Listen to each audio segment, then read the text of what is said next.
You know, this is really an incredible day in history. This is Freedom Weekend, where we are celebrating Juneteenth, where we are celebrating freedom, where we are celebrating prosperity. And I'm happy to do it right here in front of Holy Name, a place that people knew freedom would happen when you're moving from New Orleans into Los Angeles. So I'm really happy to be here. I want to thank Mayor Bass for all the hope you bring this city.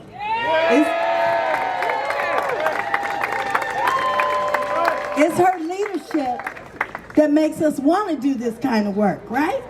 She makes us feel hopeful about the change that can be made, about things that we could do for. I want to introduce a fighter, someone who wasn't afraid of $110 million. Someone who wasn't afraid of big business, somebody who wasn't afraid to stand up for what we need in Los Angeles. And she brings hope every day. The halls in City Hall are brighter. They feel better. People are smiling at each other. And they're... Hello, everybody. Hello. What a glorious day in L.A., isn't it? Amen. Absolutely. Well, let me just thank our councilwoman, the first African-American woman elected in the 10th District, Heather Hutt, and my neighbor and friend. So happy to see her and serve with her on the City Council. And I am also happy to welcome Mayor Cantrell from the City of Maryland. Happy to welcome you back here. And also, I look so forward to working with you on the U.S. Conference of Mayors, where we get to work together, meet together, and talk about the problems we all have in common. As the councilwoman said, this is such an important day because LA is standing different in the country, where we don't try to erase history, we celebrate history. We celebrate history, we acknowledge our roots, and acknowledging the corridor here is representative of the people who came beginning at the Great Migration to this day, coming from the South. My father was one of those individuals. He didn't come from Louisiana, but he came from Texas. But the migration was similar wherever you came from.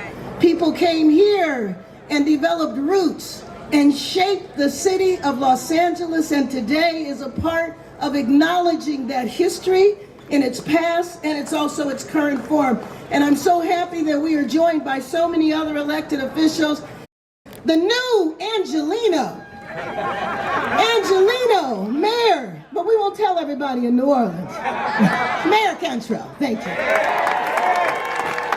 All right, and thank you so much, my sister Mayor Karen Bass. It's a pleasure and an honor to be here, especially for this wonderful occasion that was made possible with the vision and leadership of our councilwoman. Thank you so much, councilwoman. And thank you. It brings me so much joy. I'm so proud to be here celebrating the renaming of the stretch of Jefferson Boulevard to the New Orleans corridor, as well as, again, to join in the cultural precursor of the 2024 launch of the Los Angeles Jazz Festival.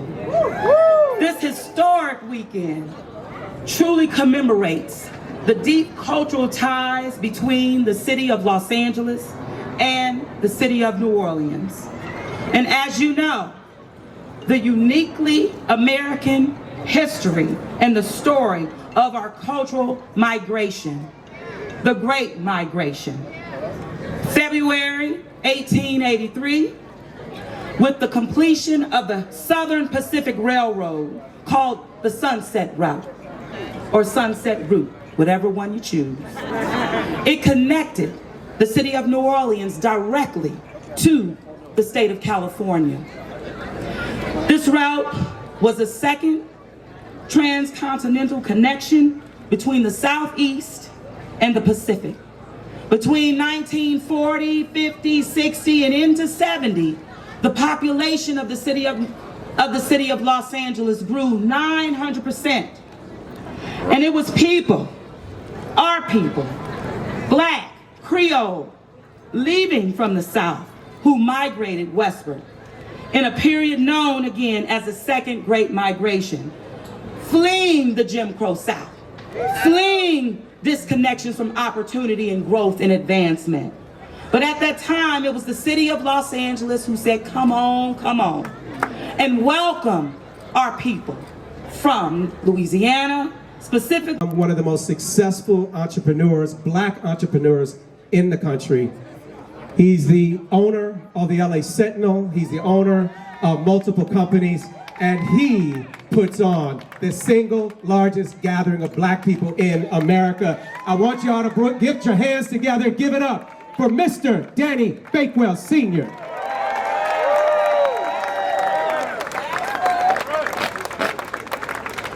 Hey y'all! How we doing?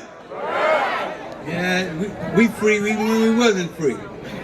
Black folk know how to carve a path to freedom. And that's what we did. And we carved a path from New Orleans to Los Angeles.